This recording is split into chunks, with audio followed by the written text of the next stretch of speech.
Nadyo ko nindot nga i-share ninyo guys. So karon nag-message ganiha ako ang Mudra Bells. Unya ingon siya. Tagaan daw mi niya og para kanabang so ano ko pagbisaya niya kanabang TV di ay ako na lang anaon TV kay para kuno nami matanaw-tanaw malingaw daw mi.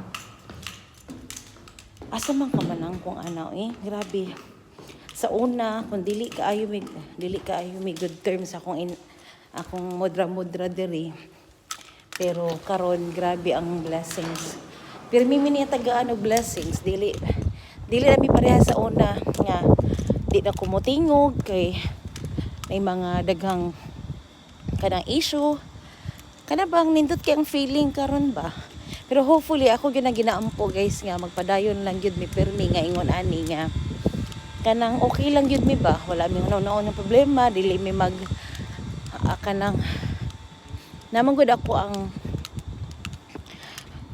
ako manggong matod pa ugangan or dili ba sa Bisayaan ako ha kanang ito igsuon sa imong bana. So dili man gud mi inana ka kanang sa Tagalog dili mi ganun ka close ba.